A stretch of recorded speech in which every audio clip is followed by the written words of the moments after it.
A few years ago, I went to New York for a film screening. When I arrived at the hotel, the receptionist asked me if I was going to do anything. I said, I'm going to go see Hamilton. You know, I've always wanted to see a Broadway play in New York, so I'm going to go see Hamilton. And she looked at me like I was crazy and she said, "Really? Wow, that's fantastic."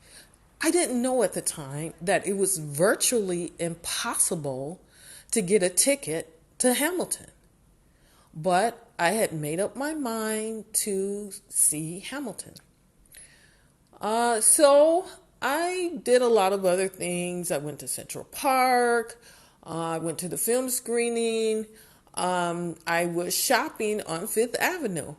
I was constantly watching my watch because I was thinking, okay, the Hamilton is going to be starting soon, so you have to make your way back over to Times Square so that you can see Hamilton on Broadway. So I arrived. There was a line of people there. So I just stood in line. I had no ticket, no money. Well, I did have money. I had money, but I didn't. One thing I forgot to say is that I had said I wanted to see Hamilton for free. I didn't say that I wanted to see it on Broadway. I assumed it was going to be on Broadway. But what I said is that I wanted to see Hamilton for free. So while I was standing in that line, a woman came up to me. Well, she came up to everybody in the line. She says, "I have these two tickets for sale." And they were like $200 a piece. And I had the money in my purse. So I didn't say anything because I was thinking I said I was going to see Hamilton for free. And so then she noticed me she noticed that I was alone, in New York, because I was the only one standing in line. And she said, "Well, you don't have to buy both of them. You can just buy one." But I still didn't say anything because I had made up my mind that I was going to see Hamilton for free. So the time was getting closer. I saw people who were late, who were running late. They were running into the theater, and still nothing happened. Eventually, they closed the door.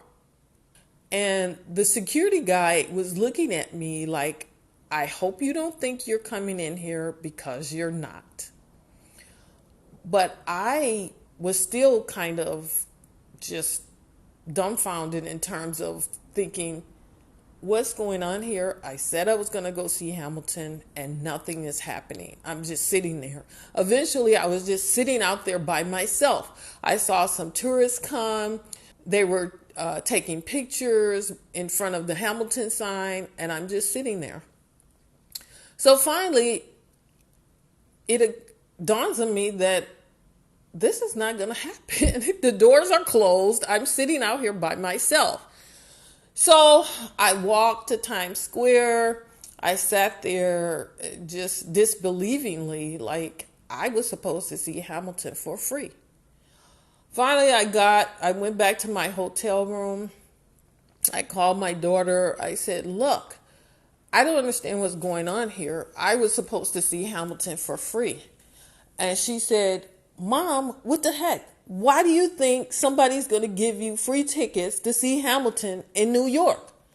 I said, "I don't know, but I just made that decision. I just assumed that I was going to see Hamilton for free." Maybe, I don't know, 3 or 4 years later, my daughter said she was talking to her mother-in-law, and because Hamilton was in Minneapolis, and her mother-in-law said that they were having a lottery. So she told me about the information, so I just submitted on a lark. And then I won. I won tickets to see Hamilton. And I did have to pay $10 per ticket, but that's nothing. And We got second row seats. So I did end up seeing Hamilton essentially for free. I did have to pay $20 to see Hamilton, but what's $20 when you're there to see Hamilton in the second row?